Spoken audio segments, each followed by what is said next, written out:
Groceries are so expensive right now.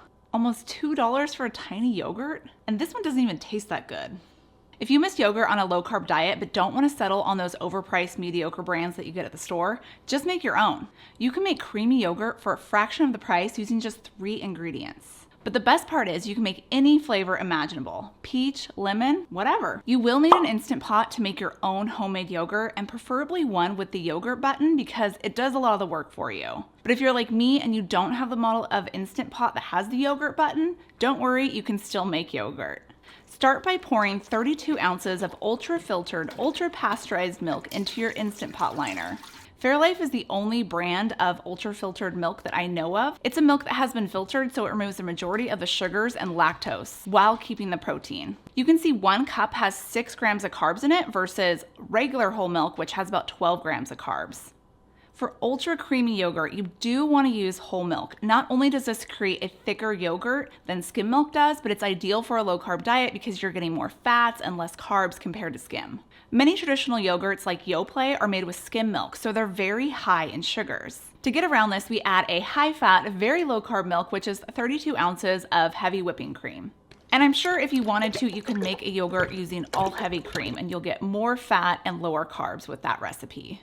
Then we put on our lid, and if you don't have the yogurt button on your Instant Pot, press the Keep Warm button. This will gently warm up your milk without heating it too quickly. After 40-45 minutes, you can come back and give it a whisk. Even though these milks are ultra pasteurized, in order to make sure that we've killed off any bad bacteria that might be lingering, you need to heat your milk up to 180 degrees. To do this, we hit the sauté button to let it heat up to 180 degrees.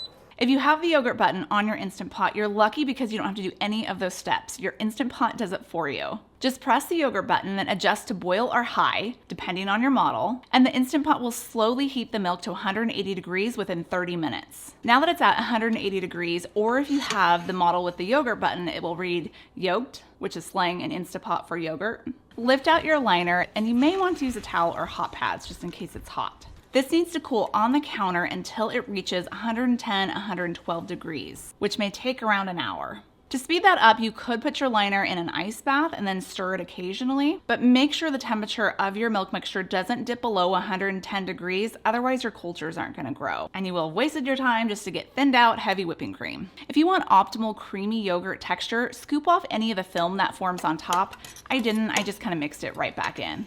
Now, in order to make yogurt, you have to have a starter culture. And the easiest way to do that is just to use yogurt. But you can't use just any old yogurt. It has to have active cultures. I'm using this one by Nancy's since it says it has 41 billion probiotics. Add in 3 to 4 tablespoons of yogurt. Now place your liner back into your Instant Pot. And if you have the yogurt button, press that again so it can incubate for 8 hours. The Instant Pot will keep at a constant ideal temperature for multiplying that good bacteria to make yogurt. Since I don't have that, I have to resort to an old school method that my mom used to use for insulating food, which is use a sleeping bag or a towel. Now, I'm not unraveling a sleeping bag and rolling it back up, so I'm using a beach towel instead. The combination of the mixture going back into a sealed Instant Pot along with the towel wrapped around will hopefully keep an ideal temperature for growing our yogurt. After 8 hours, you're going to have yogurt, and it will be thinner on top, but don't worry, as it continues to cool, like in the fridge, it will thicken up. You could either strain this top layer out if you wanted really thick, creamy yogurt, or just stir it back in. One of the reasons I love making my own keto yogurt is that my refrigerator doesn't get all cluttered up with a bunch of tubs of yogurt. I just store the plain yogurt in the fridge, and if I'm craving a certain flavor, I portion out 5 ounces of the base yogurt and add half a tablespoon of powdered sugar-free sweetener and a 1/4 teaspoon of flavoring extracts like vanilla, strawberry, peach, or lemon. You could even add a drop of food coloring too if you really want to get extra fancy. Only 3.5 carbs for this. Besides making any flavor of yogurt you want, you can use this keto yogurt to make other recipes like keto rolls, which is one of my most popular and loved recipes on my channel. Just click right here to see it.